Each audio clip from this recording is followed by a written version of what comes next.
Hey, what's going on guys, this is AndrewChicken and welcome back to another video. It's that time of year once again, where I'll be going over my picks for the top 5 best champions in each class. And what better way to start off the series than with the damage class, which is the biggest class in Paladins. Damage champions are amazing at putting consistent pressure on the enemies and the point, and some of them are also excellent duelists who can take on some of the deadliest targets and win. Without a damage champion on your team, it can be hard, though not impossible, to earn kills and win the game. While almost every damage champion is good in the right hands, there are some who do their job better than others. In this video, I'll be giving my opinions on who I think are the top 5 best damage champions in Paladins. These champions are capable of dishing out great amounts of damage and putting excellent pressure on the enemy team, and are all around solid choices to pick up. But before we get started, I need to go over a few disclaimers. First, this list is from a keyboard and mouse perspective. The meta in this game is different depending on your input type, as controller players favor fast-firing hit scans due to their aim assist, while keyboard and mouse players have an easier time squeezing every ounce of value out of projectile champions. So, if you're a controller player and you're scratching your head at some of the placements on this list, that may be why. Also, it's very important for me to iterate that this list is just my opinion. You shouldn't take it as gospel, and if your opinion differs, that is absolutely fine. Most damage champions can be great if you're skilled enough at them, so if you find someone who is not on this list to be fun and powerful, that's fantastic. Make sure to let me know who you think the strongest damage champions are in the comment section down below. Just don't forget to keep the discussion respectful. But if this is just my opinion, then why does my opinion matter? Why should you listen to me? Well, I'm a seasoned veteran at this game with far too many hours, and I've reached Masters in 3 separate seasons. I've seen just about everything this game has to offer, and my abundance of experience has guided the placements on this list. I'm not a perfect player, but I think it's safe to say I know a thing or two about this game. And finally, if you're watching this in the future, this list may be outdated. This list is from Season 5, or 2022. If you're in a different season or a different year, then take these placements with a grain of salt. This is reflective of the meta at the time of writing, not necessarily of the meta in the future. But with all those hefty disclaimers out of the way, let's go ahead and get straight into the video.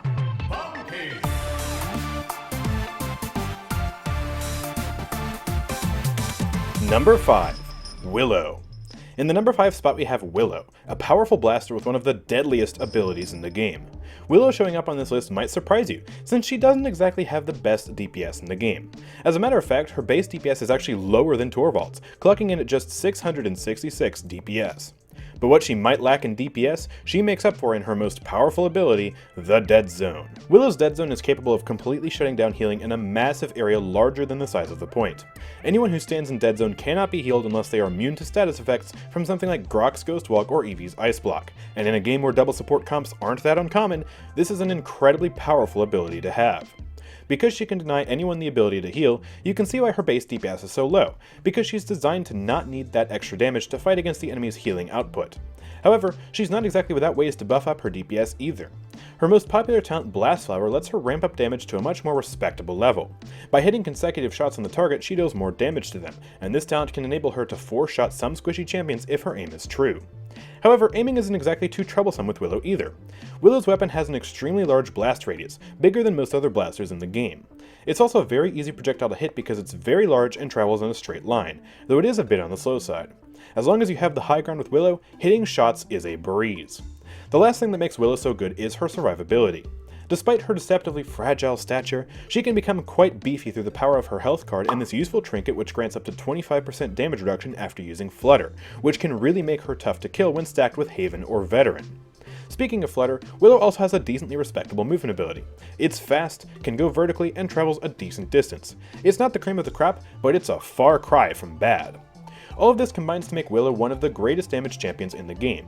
While she might not be the queen of dishing out huge gobs of damage, she's got phenomenal utility with her Dead Zone and is still a force to be reckoned with due to her ramp up damage and great survivability.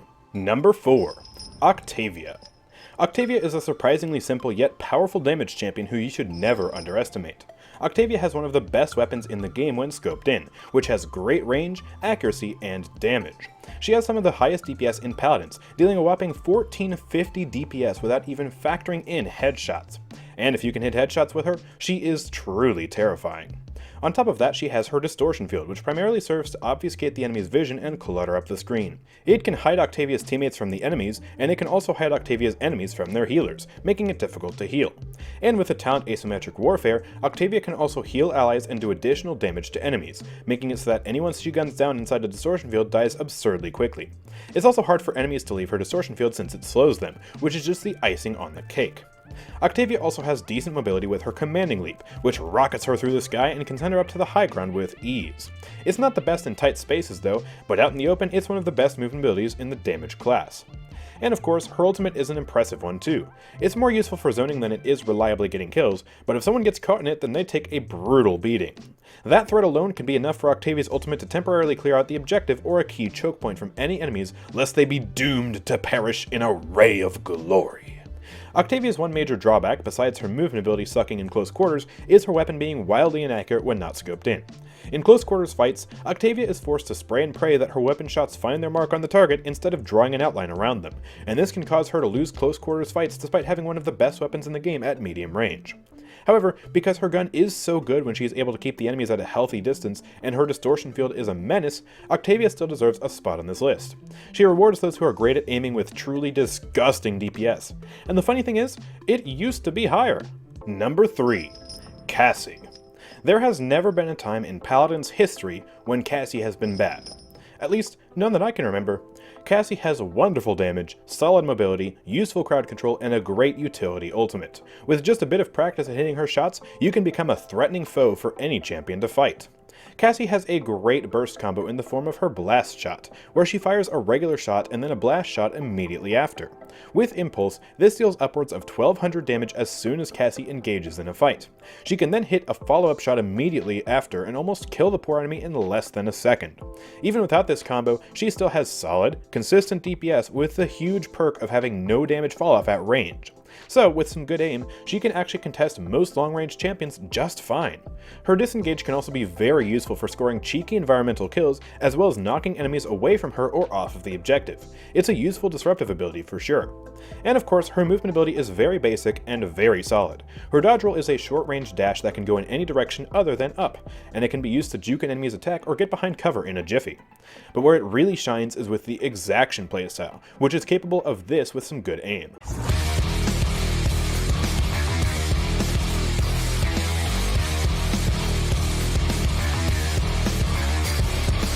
Unfortunately, exaction does get countered by shields, deployables, and other barriers, but it's still one of the most menacing and mobile playstyles out there. And if you ever break the chain by missing a shot, you can still reset the cooldown of dodge roll by using disengage and this card here, which is a nifty failsafe I've taken a liking to when using this build. Lastly, we can't forget her ultimate. Cassie's ultimate is a global reveal to her entire team, which also grants her a sweet movement buff. It can also be used to hard counter invisible champions such as an ulting Shaolin, and it also hard counters Maeve's ult. But where it really shines is when it's used at key moments such as at the start of a siege round to give her team a huge leg up on finding and killing the enemies. It looks like this little bird isn't just good for being cute after all. Number 2. Sati. Have you ever wondered what it would look like if Octavia got 10 times better? Well, meet Sati. Sati has been one of the most devastating champions in the game since her release, with a wide array of useful abilities at her disposal to make sure no enemy is left alive. Let's start off with Sati's gun. This bad boy does just upwards of 1000 DPS at base, but because of her passive fire rate increase when she has more than 4 pips, she can actually reach closer to 1200 DPS. This is extremely solid, especially when headshots are brought into the picture. But it's not just her gun that gives her a place on this list, oh no. Sati has some of the best utility in the game because of the other abilities in her arsenal. Her most simple ability is her blast back, which is extremely ridiculous at the moment when combined with her talent, Window of Opportunity. Blast back sends Sati flying backwards and any enemies in front of her tumbling into the sky. And when I say any enemies in front of her, I mean any enemies. The range on this thing is huge. Blastback is an excellent tool to help Sati disengage from an enemy while displacing them, repositioning, and doing damage. Because did I mention it lights them on fire?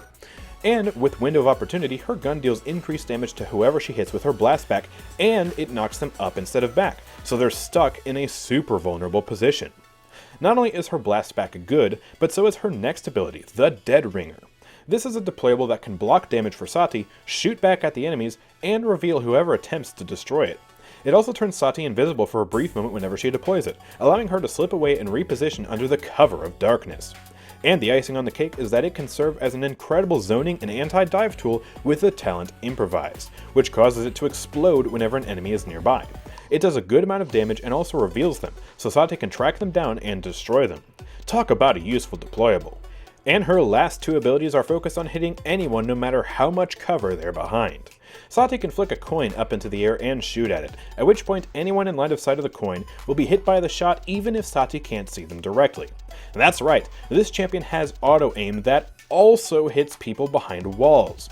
It doesn't do quite as much DPS as her regular gun, but it can still add up very quickly, and it always targets the lowest HP target it can see.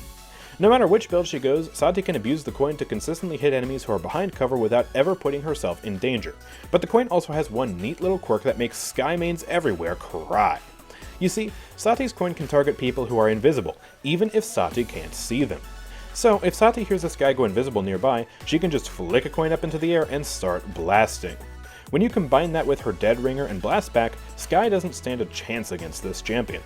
Honestly, Sati fucks Skye so hard, it's no wonder people ship them so much. But if the coin isn't doing it for your cover-denying needs, you can always just use Wallbang to pierce through every wall on the map to hit your target. This ultimate fires 3 massive projectiles that each deal 777 damage per shot, for luck. Her ultimate is great for finishing off targets who just went behind cover or who were revealed by her Dead Ringer or some other revealing ability, and a clever Sati can also use it as a counter to Imani's ultimate by cutting off the dragon at its source. All of Sati's abilities combine with her great DPS to form one of the strongest damage champions in Paladins. She has high levels of utility, high survivability, great damage, and unparalleled levels of cover denial, so she easily earns the number 2 spot on this list. Now, before we get to the number 1 best damage champion in Paladins, let's take a peek at some of the honorable mentions who fell just short of making it onto this list. Let's start with Drogoz. Drogoz has incredible blast damage capabilities as well as the ability to fly. With his Spitfire Salvo combo, he can decimate any squishy champion in a record time, and he has great area damage with just the Fire Spit alone. He can also amp up his own team's damage by hitting someone directly with the Fire Spit, and one-shot any champion with his ultimate. However, Drogoz is held back very hard by his counters, of which there are many. Drogoz has an extremely large hitbox and no real defensive ability outside of running away. And when he's flying through the sky, he's a very easy target to track. So, hit scans such as Leon and Sati can punish him really hard and make him a liability for his team. And that's not even mentioning hit scans who also fly, such as Octavia or his hardest counter, Androxus. Many tanks such as Terminus also have defensive abilities that can easily block his Spitfire Salvo combo for their team, and with that, Drogoz is honestly just a worse Bomb King. Because Drogoz has so many counters that shut him down hard, he doesn't make it onto this list. Sha-Lin is another honorable mention who I want to discuss briefly. Sha-Lin has some powerful bursts with his Sand Trap. He is able to use a Cripple Arrow and his Rapid Shot to beat the best of the best squishy duelists in battle. He also has the ability to go invisible, though not quite as consistently as Sati without his ultimate. And of course, without Sand Trap, he has one of the longest cripples in the game, and a better silence than Torvald's with Desert Silence if you can aim. However, Sha-Lin is also very unforgiving. He has a much slower fire rate than Cassie with projectiles that are similarly hard to hit. So if he misses one shot, he's probably going to lose the fight. He also fares worse against tanks than Cassie does because he lacks consistent tank pressure outside of Rapid Shot. Cassie's DPS is simply higher, and 2 of her talents help her immensely at fighting tanks. One of those talents also gives her ridiculous mobility, as I mentioned earlier. And on top of all that, Sha-Lin is notorious for having some vicious frame drops. Especially on lower end machines, he can feel extraordinarily uncomfortable to play due to the stuttering frame rate he causes. This can inhibit how effective a player can be, because not having a smooth frame rate can cause more missed shots than usual. For all that, Sha-Lin falls just short of making it onto this list. Number 1.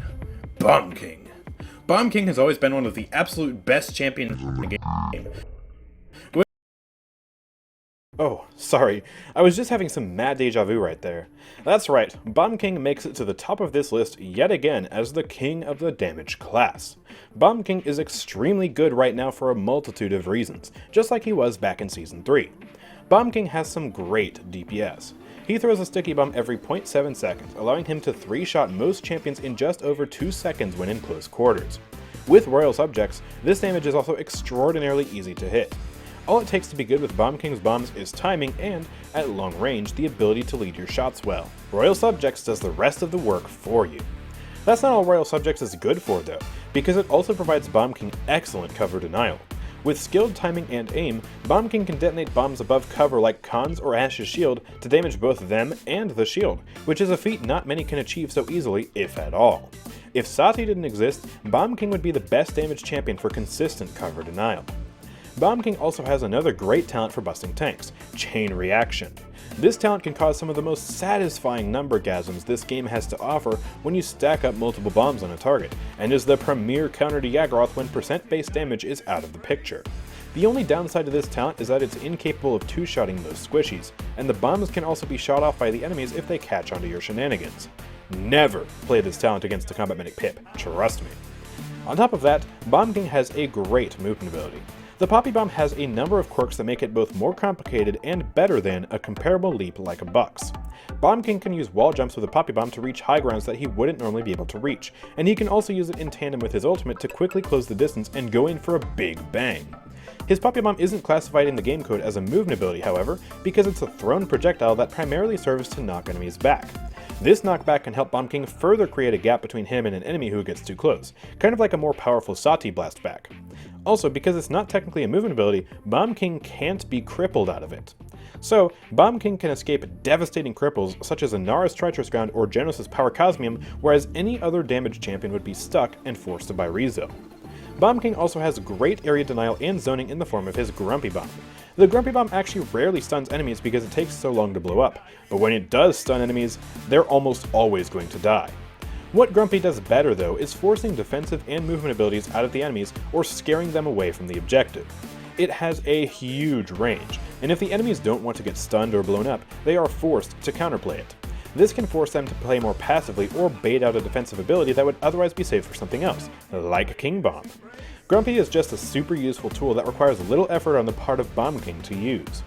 Not only is Bomb King superb for cover denial, area denial, and general high damage, but his cards provide him some of the best self-sustain, survivability, and mobility in the damage class.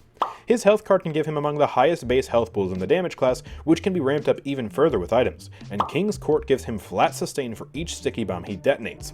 This card is great by itself, but what's really nice about it is that it stacks with Life Rip without diminishing returns, because it's technically a separate effect. This card heals him for each sticky he detonates, while Life Rip heals him for a percentage of the damage he does. With the card and item working in tandem, he can achieve a few hundred healing per second before Cauterize. And the newest addition to his powerful arsenal is Shock and Awe, the card which can grant Bomb King better movement speed than an Undying Terminus. Shock and Awe grants him 15% movement speed for 4 seconds after hitting an enemy with Detonate, and it stacks. With a fire rate of 0.7 seconds, he can achieve upwards of 60% movement speed before factoring in Nimble as long as he's consistently hitting enemies. The only big problem that Bomb King has right now is ping. If you're playing anywhere that's not your home server, you should not pick Bomb King. Anything over 100 ping is not suitable to play this champion because of how complex his weapon is. Not only will it be hard to lead your shots, but you won't be able to time your detonates nearly as effectively as you would with good ping. Bomb King is just absurdly powerful right now. He is great at fighting anyone from mobile flanks to bursty damage champions because of Royal Subjects, his mobility, sustain, and damage. And he has incredible tank busting capabilities even without chain reaction. His area denial is great with his Grumpy Bomb, and no one will deny that giving the king a big hug is a death wish. But with that being said, that's going to be the end of this video. I hope you enjoyed this video and maybe learned a thing or two about the champions we discussed. Do you agree with my placements, or do you think someone else should take the #1 spot? Please let me know in the comment section down below, and while you're down there, don't forget to subscribe for more content like this from me. Also, if you want to find players to party up with, consider joining my Discord server linked in the description, and you can also find me streaming on Twitch, which is linked in the same place. Lastly, if you want to support me and this channel, then consider making your next crystal purchase at nexus.gg/AndrewChicken. There, you can buy crystals, the season pass, and more, and support me in the process. But with that being said, thank you guys for watching, I will see you all next time, peace out.